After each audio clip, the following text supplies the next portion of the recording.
consistently reached out to those in need. Societal norms have changed. For the most part, we no longer divide people into the worthy and unworthy poor. And many of us, including people of faith, are driven by the knowledge that there but for the grace of God go I. And the golden rule that tells us in all the Abrahamic traditions and many other faith groups to do unto others as you would have others do unto you. Whatever the reasons for our drive towards equity and a decent standard of living, we know that living as we do in a democratic society, the way to effect change is through influencing the public policy of our elected officials. We are fighting for a fair and equitable society because we know that good quality affordable housing is one of the most important determinants of health. Adequate, safe, and affordable housing is essential to improve the overall health of the entire population. Good housing is good for the economy. We know that not only does it reduce government spending on health and the legal system, but research tells us that for every dollar spent on housing, the economy gets $2 back. People who are in secure homes pay taxes and they spend money, and that boosts the economy. Years of research by scholars such as the British scholar Richard Wilkinson, who wrote The Spirit Level, provide hard evidence to show that globally, almost everything, from life expectancy to mental illness, violence to literacy, trust and the number of crimes committed, is affected not by how rich the society is, but how equal it is. A more equal society is good for everyone, not just people who are poor. However, despite this information, it remains puzzling to us that in Canada, federal government benefits have been eroding over the past 20 years. And in fact, we are the only G8 country that does not have a housing strategy, a national housing strategy. A United Nations rapporteur on housing was invited by the Wellesley Institute last year, 2010. He could hardly believe that a country as rich as Canada actually had a problem with people who were homeless, had been on the waiting list for years, and that the government of the day refused to respond. In Ontario, 20% of households pay 50% of their incomes on housing. Waiting lists for social housing are increasing. There's 152,000 in Ontario and an all-time high of 78,000 in Toronto. At the Multi-Faith Alliance to End Homelessness, we advocate for politicians and senior bureaucrats at all levels of government, municipal, provincial, and federal. And we ask them to invest in affordable and supportive housing. Very little affordable rental accommodation is being built, while the condo boom in Toronto and in other large centres continues. This would be acceptable if there was also a policy of inclusionary zoning, whereby every newly constructed building included a percentage of affordable housing. We have asked politicians who are responsive to the needs of people who need homes, including Jack Layton, who was one of them last year, why is it so difficult to get this issue on the agenda?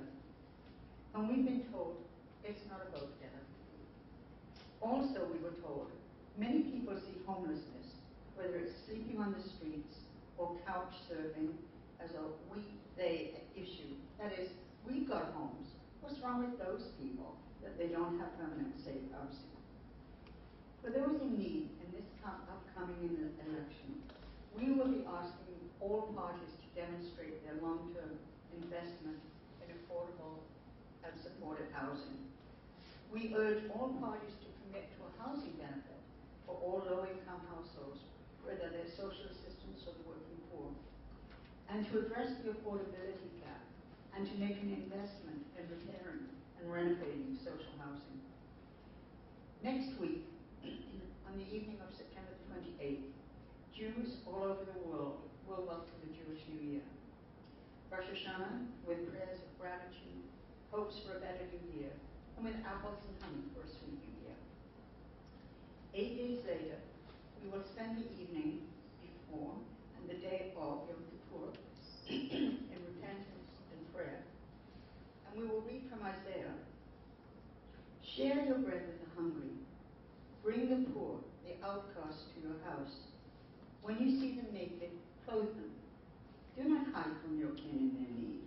Then shall your light burst forth like the dawn. If you banish oppression from your midst, the menacing hand and tainted speech, if you give yourself to the hungry, fulfilling the needs of the poor, then shall your light shine in darkness, and your darkness shall be like the noon." My assumption is that all of you who are here believe that more needs to be done to influence governments to ensure safe, affordable, and accessible housing. I hope that one outcome of our time together here today will result in going back to your congregations or to any groups to which you belong and urging them to get involved in their local campaigns and urging politicians and governments at all levels to create safe, affordable housing in Toronto, in Ontario. Thank you for your attention, and I look forward to your questions.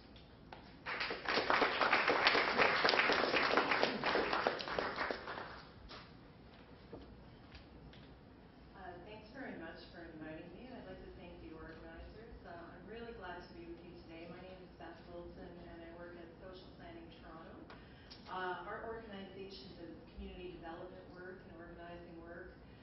We conduct research, and we work to connect communities to the democratic and political decision-making processes that shape people's lives. We work extensively with community members and community organizations, so I'm going to speak primarily about our work as advocates and some of the coalition work we're engaged in, and I was asked if I could speak to some of the challenges related to that work, and I'm interested to hear your thoughts about how we do that work together. Part of our work involves working in coalition with residents and organizations that share a vision of the city that includes the right to livable and affordable housing. And we believe that we are stronger together when we work collectively to push for social change. I want to tell you a little bit about the work that I do with Housing Action Now. Housing Action Now is a citywide network of residents and community organizations that work to promote the right to housing. And we do that in 3 ways. We have information sharing and public education work, much like what you're doing today. We have an email list where we share information about what's happening on the political level around housing issues and try to engage with people around them. We develop housing policy solutions that we then advocate and build community support for. And we often speak to committees of city council through the deputation process, which I was doing last night at 1:30 in the morning at the Marathon Executive Committee meeting, so I hope I'm coherent. And we also make policy submissions to provincial and federal governments to raise issues about livable and affordable housing. So I want to talk to you a little bit about some of the campaign work we're doing that I hope might be useful in your work. We initiated a nonpartisan provincial election campaign. It's called Vote for Housing. And we brought together groups from across the city to raise the issue of livable and affordable housing during the provincial election. And we did a couple of things together, and it's been a really amazing collective effort of PAN and all sorts of housing groups across the city. We held a Vote for Housing provincial election debate about 2 weeks ago. It was quite lively and interesting. About 100 people came out. It was in Toronto Centre with Glenn Murray, Kathy Crow, and Mark Day. We couldn't get the Conservative Party candidate out. Really tried, but he wasn't coming. It's actually all videotaped, so it's online at voteforhousing.ca. So people can watch it and see what the parties had to say about it. We also developed a series of election fact sheets, and we've been very fortunate to have Parkdale Community Legal Services provide some translations. So we're having some of those materials translated as well. And I brought some of their out on the literature table if you can use them, and they include questions for candidates that you can use if candidates are coming to your door or if you're part of all candidates meetings as well, to try to raise that issue of housing because as Val was saying, it's difficult. It's often under the radar, and people call it a policy orphan, so that's the work we're trying to do to raise that issue. And finally, we're inviting parties and candidates to endorse a statement on livable and affordable housing. We're asking them to make a commitment, if elected, that they will take action to develop and implement a comprehensive long-term affordable housing strategy in Ontario. And so we're working on that now, and we'll see how that goes in the next 2 weeks. The other work that Han has done, Housing Action Now, is to try to connect with city councillors and develop some of those relationships with policymakers, and it's been pretty interesting. We've had a number of meetings with councillors just to talk about housing issues. Where do you think we can go with council? Often the conversation is about how can we stop really devastating things from happening to our city. It's been like the theme of the conversation. But the other good thing I think that has come out of the councillor meetings is we have been connecting local constituents and local groups to the councillors where they're living in their ward. So I think that the city councillors pay a lot more attention when it's their local constituent who will or will not vote for them next time around, sitting across from them. And we've actually connected people who are really living in a permanent housing crisis to a councillor who needed to be dealing with this situation. And it was a councillor that was part of really the mayor's side of council, so it was a good thing to be bringing awareness to that with him. So that's part of the work that we're trying to do. We're also part of International Tenants Month, which, if you didn't know, is happening right now, and there's information about International Tenants Month out on the table as well. There's going to be a summit, there's a rally, and it's work that's being led by the Federation of Metro Tenants Associations. It's doing a really great job, and it's all about promoting tenant issues and tenant rights. Our staff also work on the West Coalition on Housing and Homelessness, and do work with tenants and community members in Scarborough to raise these issues as well. And one I will mention that I thought was really creative that my co-worker Ishrat Ahmed organized was a housing tour that she took local MPPs on and ministry staff from Municipal Affairs and Housing, took them on a tour on a bus. It was kind of not the Greyhound, visitors tour, and this is, here's what's going on in terms of housing issues in Scarborough neighborhoods. And I think it left an impression that maybe a meeting wouldn't have left, because it was so active, and the MPPs were meeting with different residents about what the issues are in the riding. And lastly, in terms of our work, I'll just mention our research work. A couple of years ago, Social Planning Toronto released a report called Lost in the Shuffle, and it documented the barriers to school success for homeless children in Toronto. And it's been used pretty widely in terms of advocacy efforts. The research is, I think, an important part of being able to tell the story of what the impacts are and what the solutions are.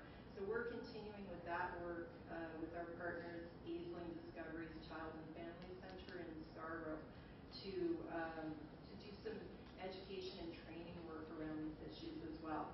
So that's a bit of a snapshot of the work, and I'll just speak briefly to some of the challenges, and I'm curious to hear your thoughts about coalition work and how we make it happen. So some of the obvious challenges, and I'm sure many people in this room will appreciate this. There's too much to do. There's too much happening. It's all happening right now, and there are too few resources to do everything that we would like to do. I think for people who are struggling with housing issues, it's particularly challenging to then engage in social action work because their main